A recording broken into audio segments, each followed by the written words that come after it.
One was after that. And John Miller, you're listening. Actually, it's interesting.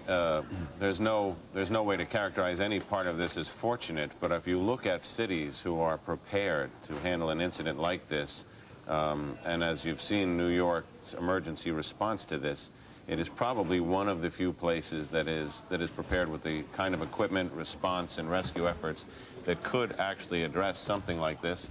And Washington is probably the other.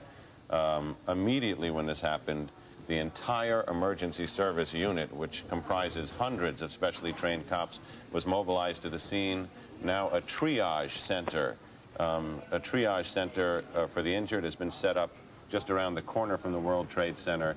It's an incredible scene down there with a tremendous amount of equipment.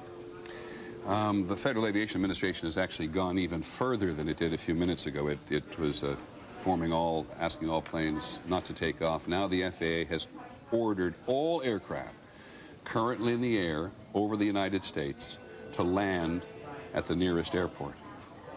Now you can imagine what may be happening, or what they think might be happening in some part of the country, that there is somebody else on some aircraft coming from somewhere or going somewhere with evil intentions. And so all aircraft currently in the air over the United States have been ordered to land at the nearest airport.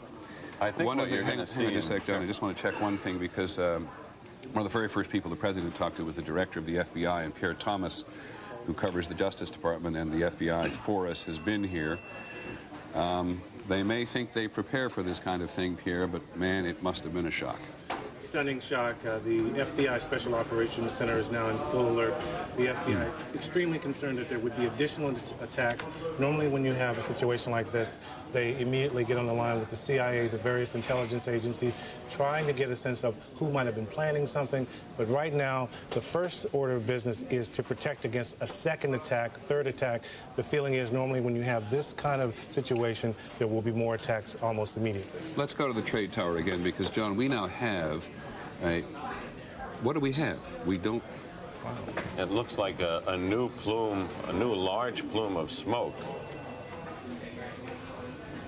Now, it may be that something fell off the building. It may be that something has fallen. We don't know, to be perfectly honest. But that is what you're looking at, is the current... That's the scene at this moment at the World Trade Center. Dan Daler from ABC's Good Morning America is down in the general vicinity. Dan, can you tell us what has just happened? Yes, Peter, it's Don Daler down here. I'm 4 blocks north of the World Trade Center. The second building that was hit by the plane has just completely collapsed.